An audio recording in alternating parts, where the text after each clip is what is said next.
कुर्बे क़यामत का एक खौफनाक फितना जिसका खौफ और दबदबा हर जमाने में पाया जाता था, वो दज्जाल है। इस फितने का जिक्र अगर सहाबा कराम की मजलिस में होता तो सहाबा कराम ज़ारो कतार रोने लग जाते और अल्लाह तबारक व तआला की पनाह मांगते। आज की इस वीडियो में हम कायनात के सबसे बड़े फितने दज्जाल की बात करेंगे। दज्जाल कौन है? दज्जाल हकीकत में किस शख्सियत का नाम है? दज्जाल की पैदाइश कब और कैसे हुई? दज्जाल के माँ बाप आखिर कौन थे? दज्जाल इस वक्त कहाँ है? दज्जाल दुनिया के अंदर कब जाहिर होगा?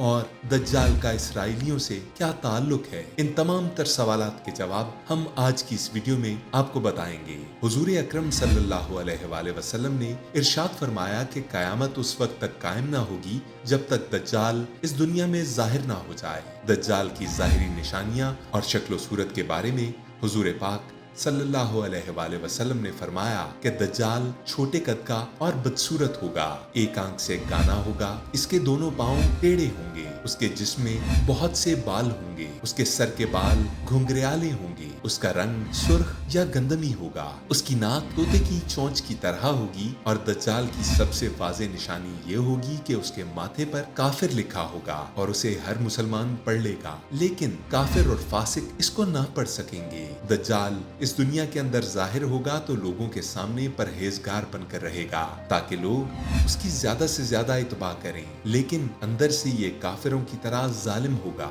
दज्जाल सबसे पहले नबूवत का दावा करेगा, जब उसके मानने वालों की तादाद ज्यादा हो जाएगी तो ये खुदाई दावा कर देगा। दज्जाल एक बहुत बड़ी सवारी पर सवार होकर पूरी जमीन पर गर्दिश करेगा। वो सवारी इतनी बड़ी होगी कि उसकी दोनों आंखों के दरमियान का फासला 40 गज होगा। दज्जाल के पास बेशुमार ताकत, मालो दौलत और खजाने होंगे। जमीन की ज्यादातर नहरों पर दज्जाल का कब्जा होगा और दज्जाल की इजाजत के बगैर कोई भी पानी ना पी सकेगा। दज्जाल लोगों को गुमराह करने के लिए तरह तरह की शोभदाबाजियां दिखाएगा।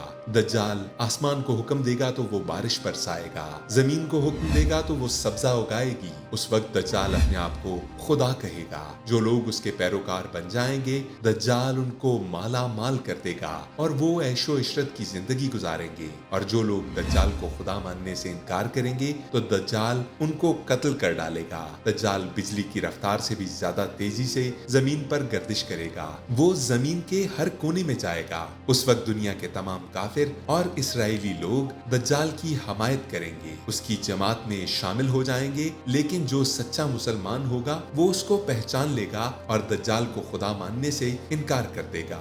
दज्जाल पूरी जमीन में फितना और फसाद फैलाने के बाद मक्का और मदीना की तरफ रवाना होगा। जब ये मक्का में दाखिल होने की कोशिश करेगा तो उसे मक्का में दाखिल होने से रोक दिया जाएगा और आखिर मक्का से जलीलो खार होकर वो मदीने की तरफ जाएगा। उस वक्त मदीना मुनव्वरा के 7 दरवाजे होंगे और हर दरवाजे पर अल्लाह तबारक व तआला की तरफ से एक निगहबान फरिश्ता मुकर्रर होगा जो उसे मदीना मुनव्वरा में दाखिल होने नहीं देगा। इस तरह दज्जाल मक्का और मदीना के बाहर खड़ा होकर एक खौफनाक चीख मारेगा। उस वक्त मक्का और मदीना के अंदर जो जो मुनाफिकीन होंगे वो उसकी आवाज सुनकर मक्का और मदीना से बाहर निकल आएंगे और फिर दज्जाल के ग्रोह में शामिल हो जाएंगे। दज्जाल 40 दिन तक इस दुनिया के अंदर रहेगा और बिलाखिर हजरत इमाम मेहदी अलैहिस्सलाम और हजरत ईसा अलैहिस्सलाम के साथ दज्जाल का मुकाबला होगा। इस वक्त दज्जाल का लश्कर दुनियावी असबाब के एतबार से मुसलमानों के लश्कर से बहुत मजबूत होगा। मुसलमानों और दज्जाली गिरोह के दरमियान एक बहुत बड़ी जंग होगी। ये जंग दज्जाली हार जाएंगे। फिर दज्जाल हजरत ईसा अलैहिस्सलाम से डरते हुए फलस्तीन की तरफ भागेगा और हजरत ईसा अलैहिस्सलाम उसका पीछा करते हुए उसे मकामे लुद पर पकड़ लेंगे और अल्लाह ताला के हुक्म से दज्जाल को कत्ल कर देंगे। लुद वो मकाम है जहां इसराइल ने अपना फौजी फजाई अड्डा कायम कर रखा है। हजरत मुफ्ती रफी उस्मानी ने बताया कि अब से कई बरस कबल वो तबलीग के सिलसिले में फलस्तीन गए तो वहाँ के एक शहर लुद भी जाना हुआ जो बैतुल मक़दस के करीब है। वहाँ एक बहुत बड़ा गेट देखा जो बाबे लुद कहलाता है। इस पर इसराइली इंतजामिया ने लिखा हुआ था कि सलामती का बादशाह दज्जाल यहाँ पर जाहिर होगा। यही वजह है कि दज्जाल की हिफाजत की खातिर इसराइलियों ने यहाँ एक बहुत बड़ा फजाई अड्डा कायम कर रखा है। बताया जाता है कि बाबे लुद ही के मकाम पर एक कुआं है। یہودی شہری انتظامیہ نے وہاں سے ایک سڑک گزارنے کے لیے اس کنویں کو ختم کرنا چاہا، مگر بلڈوزرز اور طرح طرح کی مشینوں سے بھی اس کنویں کو ختم نہیں کیا جا سکا۔ مجبوراً سڑک کو وہاں سے ہٹا کر گزارنا پڑا۔ وہاں یہ بھی لکھا ہوا ہے کہ یہ ایک تاریخی مقام ہے۔ اسرائیلیوں نے لد کے مقام پر ہی دجال کے لیے ایک محل بھی بنا رکھا ہے۔ اب بات کرتے ہیں دجال کے ماں باپ کے بارے میں۔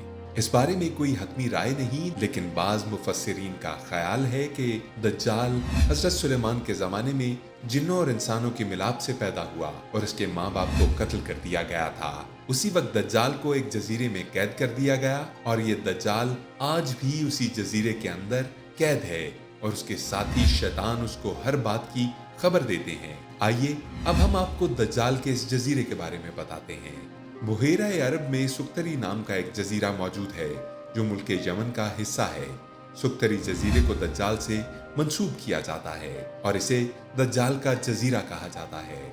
اس جزیرے کے شمال میں یمن ہے تو مغرب میں افریقی ملک صومالیہ ہے، جنوب میں بحیرہ ہند ہے تو شمال مغرب میں دنیا کی اہم ترین تجارتی گزرگاہ ہے۔ اس جزیرے پر پائے جانے والے پودے، پرندے اور جانور دنیا کے دیگر ماحول سے کافی حد تک مختلف ہیں۔ احادیث سے ثابت ہوتا ہے کہ دجال کا ظہور مشرق سے ہوگا اور وہ ایسی جگہ ہوگا جہاں سے پورے مشرق وسطیٰ کو وہ متاثر کر سکے گا۔ اس کے علاوہ اس کی رہائش کی جگہ منفرد ہوگی۔ یہی وجہ ہے کہ ان تمام نشانیوں کے سبب لوگ اس جزیرے کو دجال کے جزیرے کے نام سے پکارتے ہیں۔ اس جزیرے کی مٹی کو دنیا کی زرخیز ترین مٹی میں شمار کیا جاتا ہے۔